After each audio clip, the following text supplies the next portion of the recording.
Guys शैंग-ची and the legend of ten ring movie world wide release हो चुकी है और इंडिया में ये मूवी हिंदी के साथ रीजनल लैंग्वेजेस में भी रिलीज हुई है। और आज हम इस मूवी के मिड क्रेडिट सीन को डिस्कस करेंगे। अब अगर आपने अभी तक इस मूवी को नहीं देखा तो इस वीडियो में आपके लिए काफी हैवी स्पॉयलर्स हैं, तो मैं रेकमेंड करूंगा कि आप पहले मूवी को देखें, बाद में इस वीडियो को एंजॉय करें। लेकिन अगर आप शैंग-ची मूवी देख चुके हैं और इसके पोस्ट क्रेडिट सीन को भी देख चुके हैं तो फिर चलिए देखते हैं क्या कुछ खास है इसके पोस्ट क्रेडिट में। तो मूवी में शैंग-ची अपनी माँ के गाँव में अपने फादर और इवल साइड को हराकर वापस न्यूयॉर्क आ जाता है, जहाँ वो अपने जीएफ के साथ मिलकर अपने दोस्तों को ये कहानी बता ही रहा होता है कि वोंग वहाँ पर आकर शैंग-ची को एक लाइब्रेरी में ले जाता है। अब ये मोस्ट प्रोबेबली कामाताज की लाइब्रेरी है और वोंग शैंग-ची को यहाँ इसलिए लेकर आया है क्योंकि जब शैंग-ची ने 10 रिंग्स का यूज किया तो इनका इफेक्ट कामाताज में भी हुआ और कामाताज में कोई भी इन 10 रिंग्स के बारे में अभी तक नहीं जानता था। साथ ही वोंग यहाँ पर ये भी बताता है कि ये 10 रिंग्स कई हजार साल पुरानी है और वोंग ने इन 10 रिंग्स के मामले में ब्रूस बैनर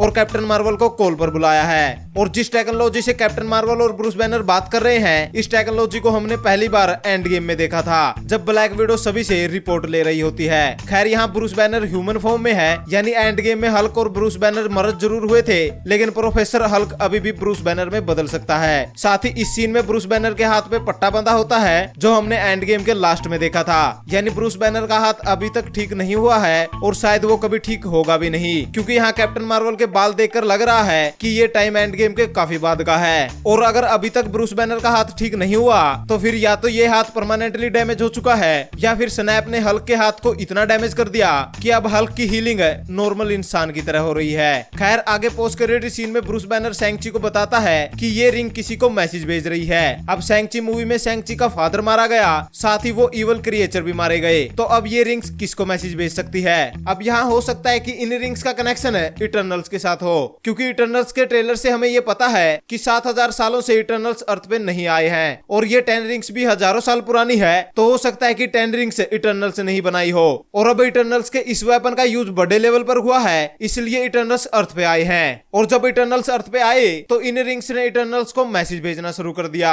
या फिर ये भी हो सकता है कि ये 10 रिंग्स सेलेस्टियल ने बनाई हो और हमने इटर्नल के ट्रेलर में देखा था कि स्पेस से कुछ अर्थ पे आ रहा है। अब ये जो भी है ये 10 रिंग्स के लिए आया हो सकता है। साथ ही यहाँ वोंग कहता भी है कि कामाताज में इन रिंग्स के बारे में कोई नहीं जानता था, यानी इटर्नल्स ने इन रिंग को बनाया है। इस थ्योरी में दम है क्योंकि एमसीयू में अभी तक इटर्नल्स के बारे में कोई नहीं जानता। खैर पोस्ट क्रेडिट सीन में आगे ब्रूस बैनर, कैप्टन मार्वल, शैंग-ची और वोंग 10 रिंग्स के बारे में डिस्कस कर ही रहे होते हैं कि कैप्टन मार्वल को कोई नोटिफिकेशन आती है जिसे देखकर वो तभी वहां से कॉल डिस्कनेक्ट करके चली जाती है। अब हमें पता है कि कैप्टन मार्वल अर्थ पे नहीं है और वो स्पेस में और प्लेनेट पर स्नैप से हुए इफेक्ट से लोगों को उभरने में मदद कर रही है। लेकिन इस सीन को देखकर लगता है कि शायद कहीं पे कुछ गड़बड़ हुई है, जिसको देखने के लिए कैप्टन मार्वल तुरंत ही निकल जाती है। अब वहाँ क्या हुआ है ये तो हमें कैप्टन मार्वल के नेक्स्ट मूवी में ही पता चलेगा, लेकिन कैप्टन मार्वल के जाने के बाद ब्रूस बैनर भी शैंग-ची को संभल के रहने की सलाह देकर चला जाता है, जिसके बाद वोंग शैंग-ची को बताता है कि अभी तो उसे बहुत कुछ देखना है और उसे आने वाले खतरों के लिए तैयार होना होगा। यानी यहाँ इनडायरेक्टली ही सही